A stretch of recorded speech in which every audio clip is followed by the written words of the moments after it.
Hello students, welcome to CRP academy. CRP একাডেমিতে তোমাদের সকলকে স্বাগত এবং প্রত্যেককে গুড মর্নিং। আমরা আপকামিং ওয়েস্ট বেঙ্গল পুলিশ এবং পঞ্চায়েত পরীক্ষাকে লক্ষ্য করে জিকে জিনিয়াস এই সিরিজের মাধ্যমে 40টি করে বাছাই করা প্রশ্নোত্তর সাথে এক্সট্রা নোটস দেখছি। আজকে আমরা 10 নম্বর প্র্যাকটিস সেট করব এবং এই 10 নম্বর প্র্যাকটিস সেটের মধ্য দিয়ে 400টা প্রশ্নোত্তর আমাদের প্র্যাকটিস হয়ে যাবে। শুধুমাত্র পুলিশ পরীক্ষা বা পঞ্চায়েত পরীক্ষা নয়, আপকামিং ডাব্লিউবিপিএসসির মিসলেনিয়াস, আইডিও, ডাব্লিউবিসিএস এবং অন্যান্য যে সমস্ত পরীক্ষা রয়েছে সমস্ত পরীক্ষার জন্য এই সমস্ত জিকে প্রশ্নোত্তর গুলো খুবই খুবই ইম্পর্টেন্ট। সেই স্ট্যান্ডার্ডের প্রশ্নোত্তরই নিয়ে আসা হচ্ছে এবং আজকের ক্লাসেও কিছু গুরুত্বপূর্ণ যে প্রশ্নগুলো পরীক্ষাতে বারবার এসে থাকে এই রকম কিছু প্রশ্ন আমি রেখেছি, ইজি টু মডারেট লেভেল। তো সিআরপি একাডেমির তত্ত্বাবধানে পরীক্ষার সেরা প্রস্তুতি পাচ্ছ। চ্যানেলে নতুন হতে গেলে চ্যানেলটিকে সাবস্ক্রাইব করো, পাশে বেল আইকনটা প্রেস করে রাখো প্রত্যেকদিন গুরুত্বপূর্ণ ক্লাসের নোটিফিকেশনগুলো পাওয়ার জন্য, এবং টেলিগ্রাম গ্রুপে আমাদের যুক্ত হয়ে যাও এই সমস্ত ক্লাসের ফ্রি পিডিএফ, বিষয়ভিত্তিক মক টেস্ট, সাপ্তাহিক কারেন্ট অ্যাফেয়ার্স এবং সাপ্তাহিক ফুল মক টেস্ট পাওয়ার জন্য। তো ক্লাসটা শুরু করা যাক। দেখো, প্রথম প্রশ্ন, 1 নম্বর প্রশ্ন, সাঁচি স্তূপ কোন মৌর্য সম্রাটের রাজত্বকালে নির্মিত হয়েছিল? প্রশ্ন দেখবে, একদম উত্তর করবে। এগুলো খুবই ইম্পর্টেন্ট প্রশ্ন, বহুবার পরীক্ষাতে ঘুরিয়ে ফিরিয়ে এসে থাকে এবং আজ ক্লাসে সেই ধরনের প্রশ্ন উত্তরই রেখেছি যেগুলো বারবার এসে থাকে। তো সঠিক উত্তর হয়ে যাবে অপশন সি, সম্রাট অশোক সাঁচি স্তূপ নির্মাণ করেছিলেন। সাঁচি স্তূপ কোথায় অবস্থিত রয়েছে? সাঁচি স্তূপ পরীক্ষায় প্রশ্ন আছে, সেটা হচ্ছে মধ্যপ্রদেশে। নেক্সট দেখো, 2 নম্বর প্রশ্ন, ভারতের বিখ্যাত উকাই বাঁধ কোন নদীর উপর অবস্থিত রয়েছে?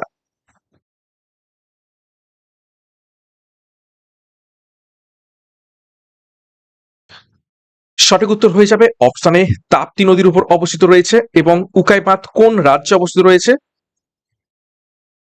গুজরাট। গুজরাটে অবস্থিত রয়েছে উকাই বাঁধ। দেখো, কিছু গুরুত্বপূর্ণ বাঁধ আমরা দেখে নেব। দেখো, মেত্তুর বাঁধ, এটি কাবেরী নদীর উপর অবস্থিত রয়েছে তামিলনাড়ুতে।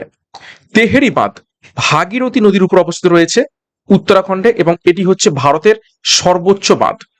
হীরাকুদ বাঁধ, এটি হচ্ছে মহানদীর উপর অবস্থিত রয়েছে, এটি হচ্ছে ভারতের দীর্ঘতম বাঁধ, উড়িষ্যাতে অবস্থিত।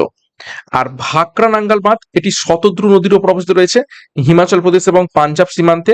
এবং ভাকরা নাঙ্গাল হচ্ছে হাইয়েস্ট স্ট্রেট গ্র্যাভিটি ড্যাম।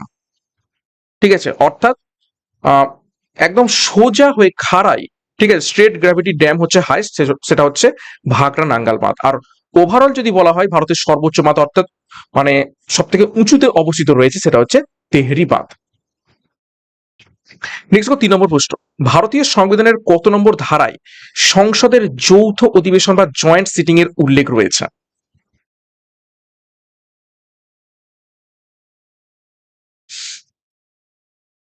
খুব ইম্পর্টেন্ট প্রশ্ন। তো যৌথ অধিবেশন এবং জয়েন্ট সিটিং, সঠিক উত্তর হয়ে যাবে অপশন এ, 108 নম্বর ধারাতে।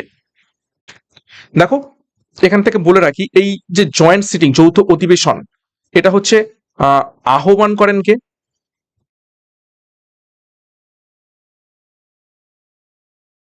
আহ্বান করেন হচ্ছেন রাষ্ট্রপতি, কিন্তু সভাপতিত্ব করেন কে? সভাপতিত্ব করেন লোকসভার স্পিকার। নেক্সট দেখো, আর্টিকেল 110, এটি সম্পর্কিত রয়েছে অর্থ বিল বা মানি বিলের সাথে। আর্টিকেল 112, এটি আর্থিক বিবৃতি বা বাজেটের সাথে সম্পর্কিত। এবং আর্টিকেল 123, এটি হচ্ছে রাষ্ট্রপতির অধ্যাদেশ বা অর্ডিন্যান্স জারি করার ক্ষমতার সাথে সম্পর্কিত রয়েছে। খুবই খুবই ইম্পর্টেন্ট, বিশেষ করে প্রথম দুটো, অর্থ বিল এবং আর্টিকেল 112। নেক্সট দেখো, 4 নম্বর প্রশ্ন, মানব দেহের জন্য অপরিহার্য ভিটামিন B6 এর রাসায়নিক নাম কি?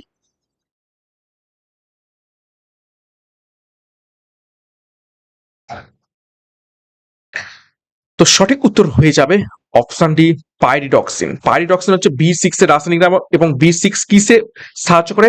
স্নায়ুতন্ত্র সুস্থ রাখে। ঠিক আছে, স্নায়ুতন্ত্র সুস্থ রাখে।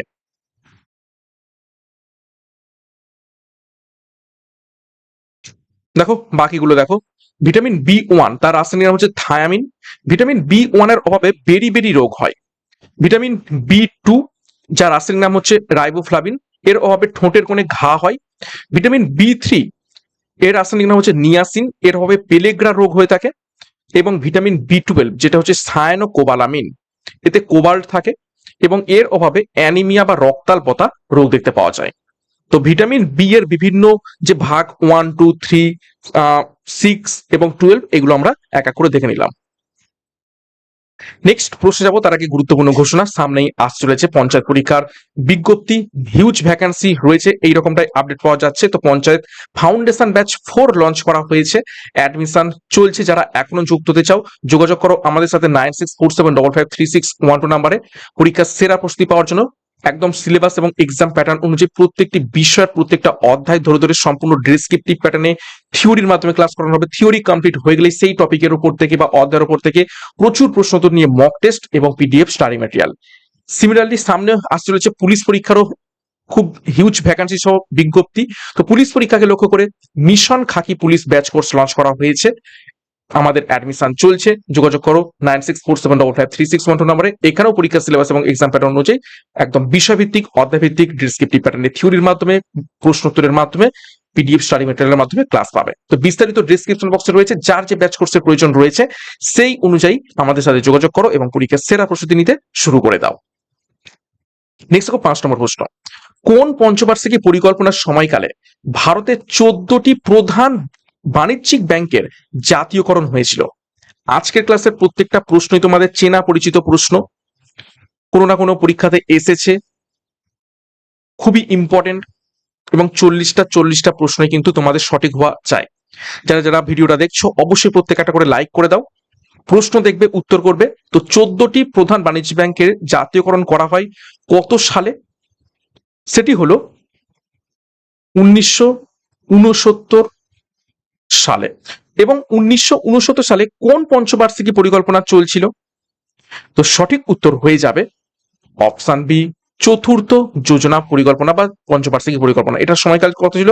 1969 সাল থেকে শুরু হয় এবং 1974 সাল পর্যন্ত চলেছিল। খুবই খুবই ইম্পর্টেন্ট। নেক্সট দেখো 6 নম্বর প্রশ্ন, প্রাচীন কাশ্মীরের ইতিহাস তুলে ধরা বিখ্যাত গ্রন্থ রাজতরঙ্গিনী কে রচনা করেছিলেন? প্রশ্নটা ঘুরিয়ে আসে যে রাজতরঙ্গিনী গ্রন্থ থেকে আমরা কোথাকার ইতিহাস জানতে পারি? তখন সঠিক উত্তর হয়ে যাবে প্রাচীন কাশ্মীরের ইতিহাস আমরা রাজতরঙ্গিনী গ্রন্থতে জানতে পারি। এবং এই গ্রন্থটা কে রচনা করেছিলেন? সঠিক উত্তর হয়ে যাবে অপশন এ, কলহন। দেখো কিছু গুরুত্বপূর্ণ আমরা ঐতিহাসিক গ্রন্থ এবং তাদের রচনা দেখে নেব। দেখো বিক্রমাঙ্ক দেব চরিত এটি রচনা করেছেন বিলোহন। চালুক্যরাজ বিক্রমাদিত্যের এটি জীবনী। তারপর দেখো হর্ষচরিত লিখেছেন তার সভাকবি বাণভট্ট, এখানে সম্রাট হর্ষবর্ধনের জীবনী রয়েছে। তারপর দেখো পৃথ্বীরাজ রাস লিখেছেন চাঁদ বরদাই। পৃথ্বীরাজ চৌহানের বীরত্ব গাথা এইখানে রচনা করা রয়েছে। আর রামচরিত কে লিখেছেন সন্ধ্যাকর নন্দী। পাল রাজা রামপালের কাহিনী এখানে রয়েছে। সিমিলারলি আরেকটা মনে রাখবে রামচরিত মানস, সেটিকে লিখেছেন তুলসী দাস। ওকে, নেক্সট দেখো 7 নম্বর প্রশ্ন, 1875 সালে নিউ ইয়র্কে থিওসফিক্যাল সোসাইটি কে বা কারা প্রতিষ্ঠা করেছিলেন? স্টার মার্ক করো।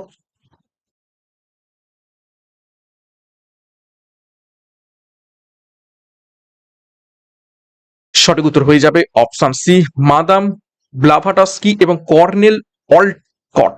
এই দুজন ব্যক্তি নিউ ইয়র্কে থিওসফিক্যাল সোসাইটি প্রতিষ্ঠা করেছিলেন 1875 সালে। ওকে, দেখো কিছু গুরুত্বপূর্ণ ঐতিহাসিক আমরা সোসাইটির ব্যাপারে দেখে নেব বা সবার ব্যাপারে দেখে নেব। তত্ত্ববোধিনী সভা 1839 সালে প্রতিষ্ঠা কে করেন? মহর্ষি দেবেন্দ্রনাথ ঠাকুর। সত্যশোধক সমাজ 1873 সালে কে প্রতিষ্ঠা করেন? জ্যোতিরাও ফুলে মহারাষ্ট্রে। আর্য সমাজ 1875 সালে প্রতিষ্ঠা করেন স্বামী দয়ানন্দ সরস্বতী বোম্বেতে, এবং রামকৃষ্ণ মিশন 1897 সালে প্রতিষ্ঠা করেন স্বামী বিবেকানন্দ বেলুর মঠে। খুব ইম্পর্টেন্ট প্রশ্ন বা তথ্য। 8 নম্বর প্রশ্ন, আয়তনের নিরিখে ভারতের বৃহত্তম কৃত্রিম হ্রদ বা লার্জেস্ট আর্টিফিশিয়াল লেক নিচের কোনটি? ভারতবর্ষের মধ্যে সব থেকে বৃহত্তম কৃত্রিম হ্রদ নিচের কোনটি? সঠিক উত্তর হয়ে যাবে এখান থেকে অপশন ডি, গোবিন্দ বল্লভ পান্ত সাগর। এটি হয়ে যাবে বৃহত্তম কৃত্রিম হ্রদ বা বলতে পারো মানুষ নির্মিত একটি হ্রদ। এবং এটি কোন নদীর উপর অবস্থিত রয়েছে? রিহান্দ নদীর উপর।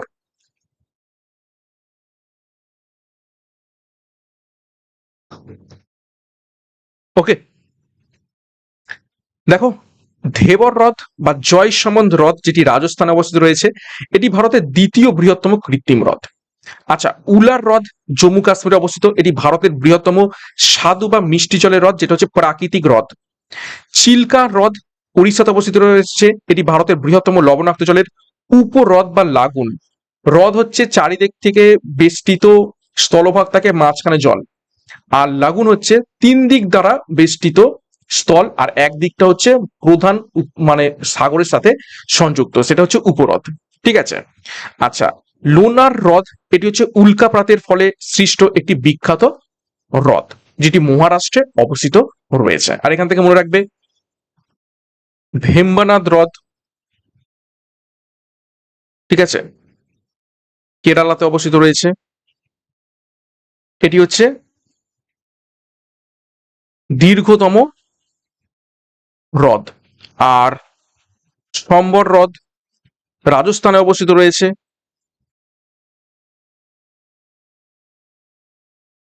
বৃহত্তম লবণাক্ত হ্রদ। 9 নম্বর প্রশ্ন, ভারতীয় সংবিধানে অবশিষ্টাংশ ক্ষমতা অর্থাৎ রেসিডুয়ারি পাওয়ার কেন্দ্রের হাতে ন্যস্ত থাকার ধারণাটি কোন দেশের সংবিধান থেকে নেওয়া হয়েছে?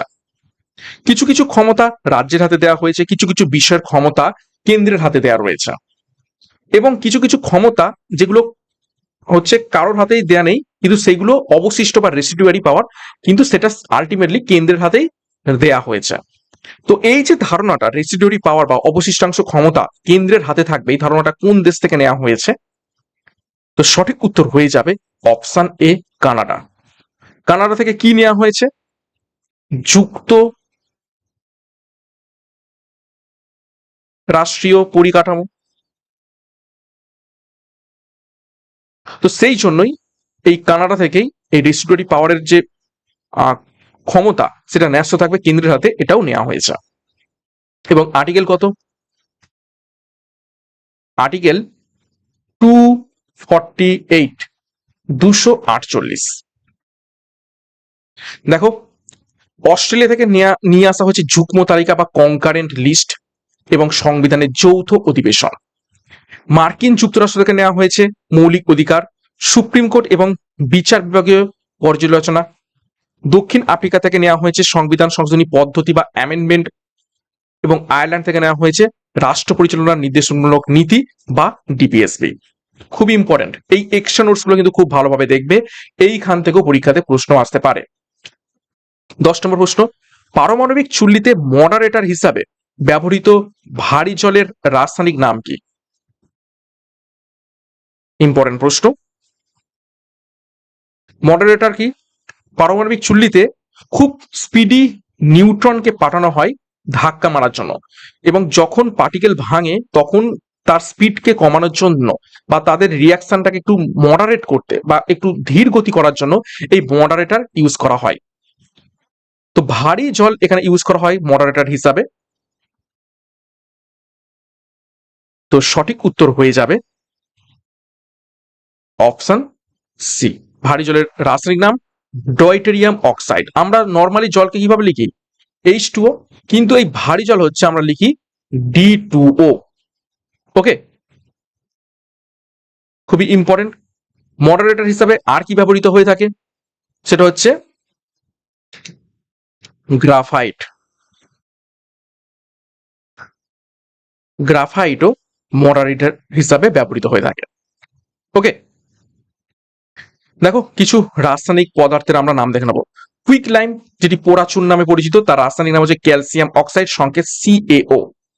ব্লিচিং পাউডার, তার রাসায়নিক নাম হচ্ছে ক্যালসিয়াম ক্লোরো হাইপোক্লোরাইড, সংকেত CaOClCl। তারপর দেখো বেকিং পাউডার বা খাবার সোডা, সেটা হচ্ছে সোডিয়াম বাইকার্বনেট, সংকেত NaHCO3।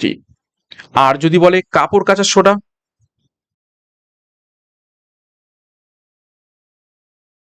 তখন হয়ে যাবে সোডিয়াম বাইটা উঠে যাবে, সোডিয়াম কার্বনেট, সংকেত Na2, তখন এইচটা উঠে যাবে, তখন হয়ে যাবে দুটো সোডিয়াম Na2CO3। আর লাফিং গ্যাস, এটা হচ্ছে নাইট্রাস অক্সাইড N2O। 11 নম্বর প্রশ্ন, আন্তর্জাতিক পুলিশ সংস্থা ইন্টারপোল এর সদর দপ্তর কোথায় অবস্থিত রয়েছে? চারটি শহরের নাম রয়েছে, প্যারিস, লিও, ভিয়েনা এবং জেনেভা। তো সঠিক উত্তর হয়ে যাবে অপশন বি, লিও। লিও কোথায় অবস্থিত রয়েছে? ফ্রান্সে। দেখো বিশ্ব ব্যাংক এবং IMF এই দুটো সংস্থার সদর দপ্তর অবস্থিত রয়েছে মার্কিন যুক্তরাষ্ট্রের ওয়াশিংটন ডিসিতে। ইউনেস্কো সদর দপ্তর অবস্থিত রয়েছে ফ্রান্সের রাজধানী প্যারিসে। WHO, WTO, international labour organisation অর্থাৎ ILO, এদের সদর দপ্তর অবস্থিত রয়েছে সুইজারল্যান্ডের জেনেভাতে। আন্তর্জাতিক ন্যায়ালয় অবস্থিত রয়েছে নেদারল্যান্ডসের হেগ শহরে। 12 নম্বর প্রশ্ন, দিল্লি সুলতানের কোন শাসক ইকতা প্রথা বাতিল করে সৈন্যদের নগদে বেতন দেয়া শুরু করেন?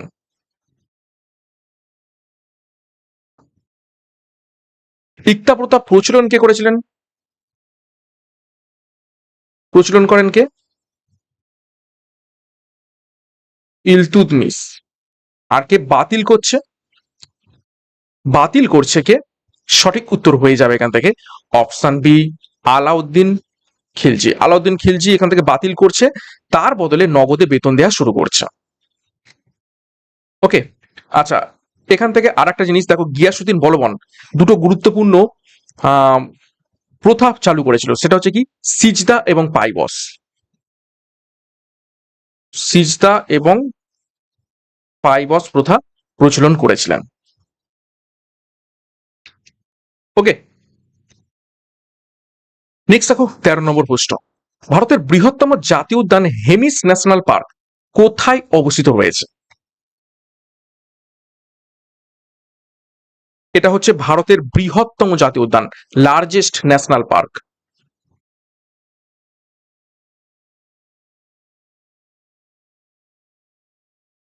সঠিক উত্তর হয়ে যাবে এখান থেকে অপশন এ, লাদাখে অবস্থিত রয়েছে। এবং হেমিস ন্যাশনাল পার্ক কিসের জন্য বিখ্যাত? তুষার চিতা বা স্নো লেপার্ডের জন্য বিখ্যাত। দেখো সাউথ বাটন আইল্যান্ড, যেটা আন্দামানে অবস্থিত রয়েছে, এটি হচ্ছে ভারতের ক্ষুদ্রতম জাতীয় উদ্যান।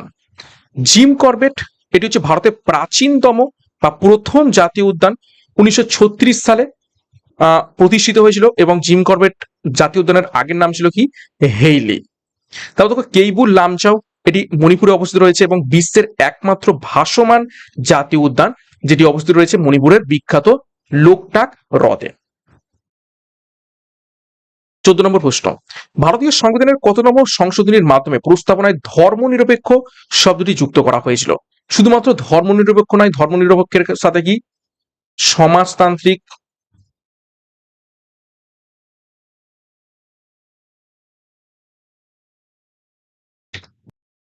এবং অখণ্ডতা, তিনটে শব্দ নতুন ভাবে যুক্ত করা হয়েছিল। ধর্মনিরপেক্ষতা সেকুলার, সমাজতান্ত্রিকতা সোশ্যালিস্ট এবং অখণ্ডতা অর্থাৎ ইন্টিগ্রিটি। সঠিক উত্তর হয়ে যাবে অপশন সি, 42তম সংবিধান সংশোধনীর মাধ্যমে, যেটি হয়েছিল 1976 সালে, বহুবার পরীক্ষাতে এসেছে। এবং এই 42তম সংশোধনীকে কি বলা থাকে? Mini constitution. দেখো এছাড়া আরো কিছু গুরুত্বপূর্ণ সংশোধনী দেখে নেবো। 44তম সংবিধান সংশোধনী 1978 সালে হয়। এখানে কি করা হয়েছিল? সম্পত্তির অধিকারকে মৌলিক অধিকার তালিকা থেকে বাদ দেওয়া হয় এবং সম্পত্তির অধিকার এখন বর্তমানে একটি কি আইনি অধিকার হয়ে গেছে। এখন বর্তমানে কত নম্বর আর্টিকেলে রয়েছে? 300A। 61তম সংশোধনী 1989 সালে হয়েছিল। স্টার মার্ক করবে, বহুবার পরীক্ষায় প্রশ্ন আসে।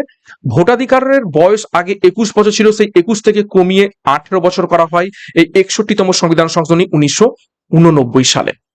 73তম সংবিধান সংশোধনী 1992 সালে হয়। পঞ্চায়েতি রাজ ব্যবস্থাকে সাংবিধানিক স্বীকৃতি দেওয়া হয় এবং 86তম সংবিধান সংশোধনী 2002 সালে হয়, যেখানে 6 থেকে 14 বছর বয়সের শিশুদের শিক্ষার অধিকারকে মৌলিক অধিকারের আন্ডারে নিয়ে আসা হয় এবং আর্টিকেল 20A তে এটিকে রাখা হয়। 15 নম্বর প্রশ্ন, পদার্থবিদ্যায় লেন্সের ক্ষমতা পরিমাপ করার এসআই একক নিচের কোনটি? একদম ইজি প্রশ্ন, প্রত্যেকের পারা উচিত। তো সঠিক উত্তর হয়ে যাবে অপশন ডি, ডায়াপ্টার।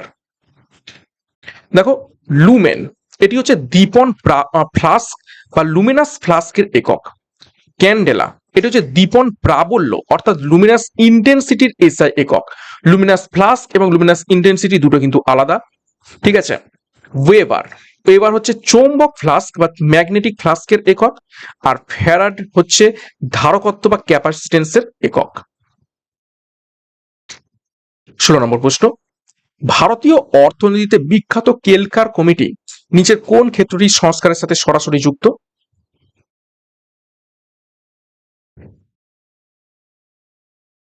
তো সঠিক উত্তর হয়ে যাবে এখান থেকে অপশন ডি, কর সংস্কারের সাথে যুক্ত রয়েছে কেলকার কমিটি। ওকে। 17 নম্বর প্রশ্ন, আন্তর্জাতিক স্তরে বিখ্যাত রাইডার কাপ কোন খেলার সাথে যুক্ত রয়েছে? প্রশ্ন দেখবে, উত্তর করবে। বিখ্যাত রাইডার কাপ নিচের কোন খেলার সাথে সম্পর্কিত রয়েছে? সঠিক উত্তর হয়ে যাবে অপশন সি, গলফ খেলার সাথে। 18 নম্বর প্রশ্ন দেখো, 1947 সালে ভারত যখন স্বাধীনতা লাভ করে তখন ভারতীয় জাতীয় কংগ্রেসের সভাপতি কে ছিলেন? ভিভিআই প্রশ্ন, বহুবার এসেছে, বহুবার করিয়েওছি আমি।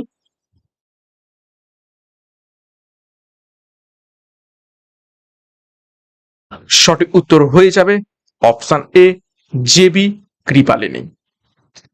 আচ্ছা, এখান থেকে বলে রাখি, মৌলানা আবুল কালাম আজাদ তিনি হচ্ছেন কনিষ্ঠতম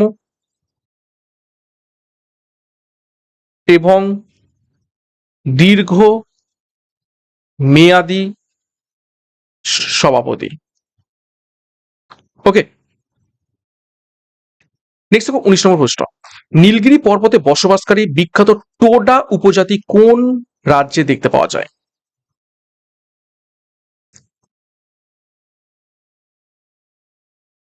সঠিক উত্তর অপশন ডি, তামিলনাড়ুতে। 20 নম্বর প্রশ্ন, ভারতীয় সংবিধানের কোন তফসিলে রাজ্যসভায় রাজ্য ও কেন্দ্রশাসিত অঞ্চলগুলির আসন বন্টনের কথা বলা হয়েছে? স্টার মার্ক করবে প্রশ্নটিকে। ভারতীয় সংবিধানের কোন তফসিলে বা শিডিউলে রাজ্যসভায় রাজ্য এবং কেন্দ্রশাসিত অঞ্চলগুলির আসন বন্টনের কথা বলা হয়েছে? তো সঠিক উত্তর হয়ে যাবে অপশন বি, চতুর্থ তফসিল। কিভাবে মনে রাখবে? বিখ্যাত টিয়ার্স অফ ওল্ড পিএম, ঠিক আছে। তো দেখো, টোটাল 12টা লেটার রয়েছে এবং 12টা শিডিউল, ঠিক আছে। Tiers, T for territories and states, E for emoluments অর্থাৎ কে কত স্যালারি পাবে এই সম্পর্কিত লেখা রয়েছে। এতে রয়েছে অ্যাফার্মেশন এবং ওথ, শপথ গ্রহণ। আর্থে রয়েছে, আর এ কি রয়েছে? রাজ্যসভায় সিট অ্যালোকেশন, এই যে আমরা দেখলাম। তাহলে সঠিক উত্তর হয়ে যাবে কি চতুর্থ। এসে রয়েছে কি? এসে রয়েছে শিডিউল্ড এরিয়াস। ওতে রয়েছে আদার ট্রাইবাল এরিয়াস। এফ এ রয়েছে কি? ফেডারেল লিস্ট অর্থাৎ যে তিনটে লিস্ট রয়েছে আমাদের, কেন্দ্র তালিকা, রাজ্য তালিকা এবং যৌথ তালিকা। আর একটা ও রয়েছে, এই ও ফর হচ্ছে অফিসিয়াল ল্যাঙ্গুয়েজ, যেখানে 12টা ল্যাঙ্গুয়েজ রয়েছে। 8 নম্বর তফসিল। 9 নম্বর তফসিল এল, এল ফর হচ্ছে ল্যান্ড রিফর্মস, যেখানে ল্যান্ড সম্পর্কিত বিভিন্ন আইন কানুন নিয়ে আসা হয়। ডি, ডি তে রয়েছে ডিফেকশন ল, অর্থাৎ দলত্যাগ বিরোধী আইন 1985 সালে 52তম সংবিধান সংশোধনের মাধ্যমে এটিকে যুক্ত করা হয়। তারপর দেখো পি পি ফর হচ্ছে পঞ্চায়েত, 1992 সালে 73তম সংবিধান সংশোধনের মাধ্যমে এটিকে যুক্ত করা হয়। এবং এম এ রয়েছে এম ফর মিউনিসিপ্যালিটিস, অর্থাৎ 1993 সালে 74তম সংবিধান সংশোধনের মাধ্যমে এটিকে যুক্ত করা হয়। তো এই 12টা লেটারের মাধ্যমে তোমরা 12টা শিডিউল মনে রাখতে পারবে। ওকে, নেক্সট দেখো 21 নম্বর প্রশ্ন, মানব দেহে রক্তে ক্যালসিয়ামের মাত্রা নিয়ন্ত্রণ করে কোন হরমোন?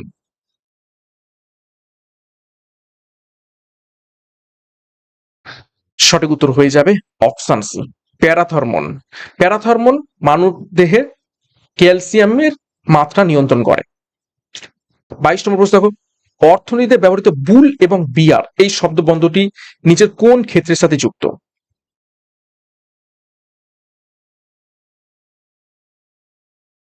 সঠিক উত্তর অপশন সি, শেয়ার বাজার। 23 নম্বর প্রশ্ন, চিকিৎসা বিজ্ঞানে অসামান্য অবদানের জন্য ভারত সরকার কোন পুরস্কারটি প্রদান করে?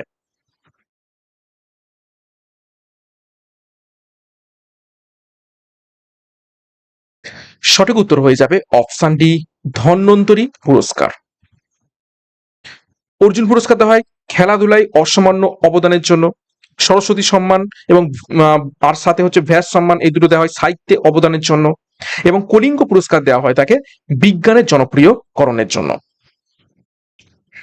আচ্ছা, এখানে দেওয়া রয়েছে দেখো ধনন্তী পুরস্কার চিকিৎসা বিজ্ঞান বা মেডিকেল সায়েন্সের লাইফ টাইম অ্যাচিভমেন্টের জন্য দেওয়া হয়।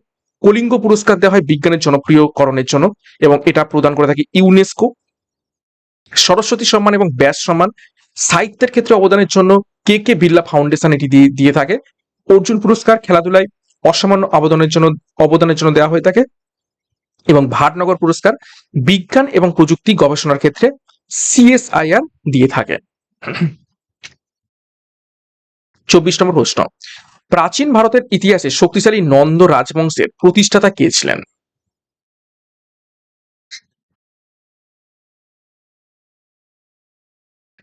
সঠিক উত্তর হয়ে যাবে অপশন ডি, মহাপদ্মনন্দ। মহাপদ্মনন্দের উপাধি কি কি ছিল? বিক্রাট, দ্বিতীয় পরশুরাম। ওকে, আর একটা কি ছিল? উগ্রসেন। 25 নম্বর প্রশ্ন, পৃথিবীর স্থলভাগে দীর্ঘতম পর্বতমালা বা লংগেস্ট মাউন্টেন রেঞ্জ কোনটি?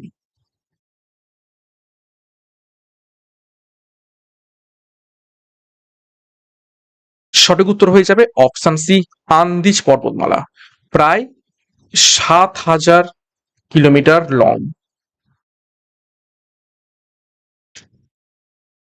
26, ভারতীয় সংবিধান অনুযায়ী কোন রাজ্যের রাজ্যপাল হিসাবে নিযুক্ত হওয়ার জন্য প্রার্থীর ন্যূনতম বয়স কত হওয়া প্রয়োজন? ইজি প্রশ্ন। সঠিক উত্তর অপশন ডি, 35 বছর। 27, পৃথিবীর অভিকর্ষ ত্বরণ বা জি এর মান ভূপৃষ্ঠের কোথায় সর্বোচ্চ বা ম্যাক্সিমাম হয়ে থাকে?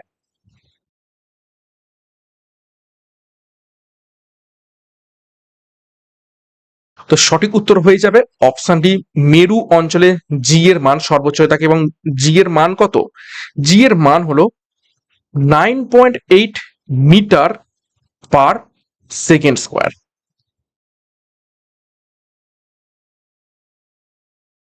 28 নম্বর প্রশ্ন, ভারতের ক্ষুদ্র এবং মাঝারি শিল্পের উন্নয়নের জন্য গঠিত শীর্ষ ব্যাংক সিডবি অর্থাৎ SIDBI এর সদর দপ্তর কোথায় অবস্থিত রয়েছে?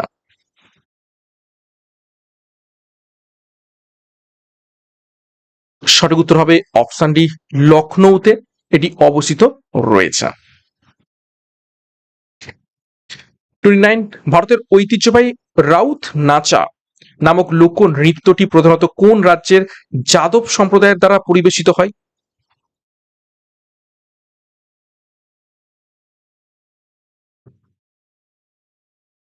তো রাউত নাচা এটি হয়ে থাকে অপশন বি, লোকনৃত্যটি ছত্তিশগড়ে। এবং এর সাথে একটু তোমরা যাতে না কনফিউজড হয়ে যাও, মনে রাখবে রৌফ রৌফ বলে একটি উৎসব হয়ে থাকে। এটা হচ্ছে রাউত নাচা আর এটা হচ্ছে রৌফ উৎসব। এটি হয়ে থাকে জম্মু অ্যান্ড কাশ্মীরে। 30 নম্বর প্রশ্ন, 1784 সালে কলকাতায় প্রাচ্যবিদ্যা এবং ইতিহাস গবেষণার বিখ্যাত এশিয়াটিক সোসাইটি অফ বেঙ্গল কে প্রতিষ্ঠা করেছিলেন? প্রশ্নটা ঘুরিয়েও আসে, এশিয়াটিক সোসাইটি অফ বেঙ্গল কত সালে প্রতিষ্ঠিত হয়? সঠিক উত্তর হবে তখন 1784 সালে। তো কে প্রতিষ্ঠা করেছিলেন? সঠিক উত্তর হবে option D, sir William Jones. 31 নম্বর প্রশ্ন, ভারতের কোন রাজ্যটি বক্সাইট উৎপাদনে এবং মজুতে প্রথম স্থান অধিকার করে রয়েছে? বক্সাইট কি? অ্যালুমিনিয়ামের প্রধান আকরিক। তো সঠিক উত্তর হয়ে যাবে অপশন ডি, ওড়িশা দখল করে রয়েছে।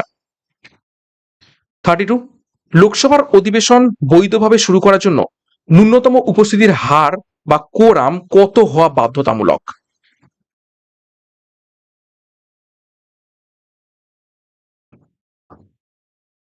সঠিক উত্তর হবে অপশন ডি, মোট সদস্যের 1/10 হওয়া বাধ্যতামূলক। 33, রসায়নে 25 ডিগ্রি তাপমাত্রায় বিশুদ্ধ জলের পিএইচ এর মান কত হয়?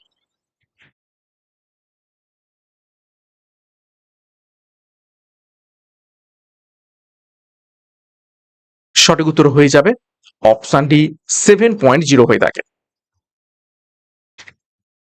34, ভারতের কর ব্যবস্থায় নিচের কোনটি একটি পরোক্ষ বা ইনডাইরেক্ট ট্যাক্সের উদাহরণ? পরোক্ষ কর বা ইনডাইরেক্ট ট্যাক্স নিচের কোনটি? চারটি অপশন, আয়কর, কর্পোরেট কর, সম্পদ কর নাকি পণ্য এবং পরিষেবা কর?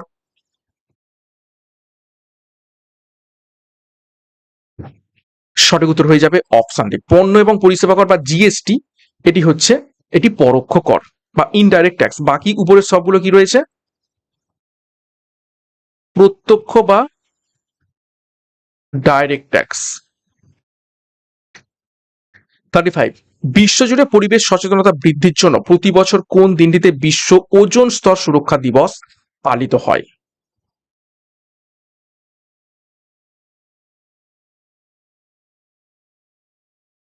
সঠিক উত্তর হবে অপশন ডি, 16ই সেপ্টেম্বর। 16ই সেপ্টেম্বরই কেন বেছে নেওয়া হলো ওজোন স্তর সুরক্ষা দিবস হিসাবে? কেননা 16ই সেপ্টেম্বর 1987 সালে কি হয়েছিল? মন্ট্রিল প্রোটোকল, ঠিক আছে, মন্ট্রিল প্রোটোকল হয় ওজোন স্তর রক্ষার উদ্দেশ্যে।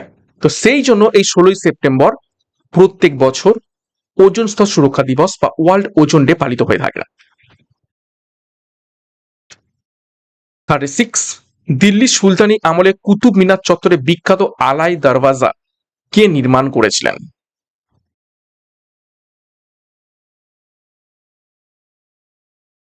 সঠিক উত্তর হয়ে যাবে অপশন ডি, আলাউদ্দিন খেলজি। কত সালে নির্মাণ করেছিলেন এটি? 1311 সালে। 37, বায়ুমণ্ডলের কোন স্তরে অতিবেগুনি রশ্মি থেকে পৃথিবীকে বায়ুমণ্ডলের কোন স্তর অতিবেগুনি রশ্মি থেকে পৃথিবীকে রক্ষাকারী ওজোন স্তর অবস্থিত রয়েছে? ওজোন স্তর আমাদের ক্ষতিকারক ইউভি রে থেকে বাঁচিয়ে রাখে, কিন্তু এই ওজোন স্তর কোন স্তরে রয়েছে? সঠিক উত্তর হয়ে যাবে অপশন ডি, স্ট্র্যাটোস্ফিয়ারে। 38, বর্তমানে ভারতের সুপ্রিম কোর্টে প্রধান বিচারপতি সহ কতজন বিচারপতি রয়েছেন? আচ্ছা, এখানে সমস্ত অপশন ভুল রয়েছে, সমস্ত অপশন। সঠিক উত্তর হবে 38 জন, ঠিক আছে। 38, 37 জন বিচারপতি এবং একজন প্রধান বিচারপতি। 39, মানুষের রক্তের গ্রুপ বিশ্লেষণে নিচের কোন রক্তের গ্রুপটিকে সর্বজনীন দাতা বা ইউনিভার্সাল ডোনার বলা হয়ে থাকে?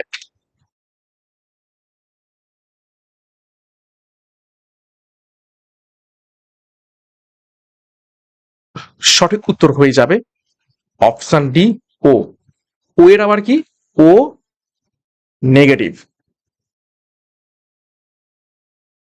40 নম্বর প্রশ্ন এবং আজকের ক্লাসের শেষ প্রশ্ন। 1975 সালের 19শে এপ্রিল ভারতের প্রথম কৃত্রিম উপগ্রহ আর্যভট্ট কোথা থেকে মহাকাশে উৎক্ষেপণ করা হয়েছিল?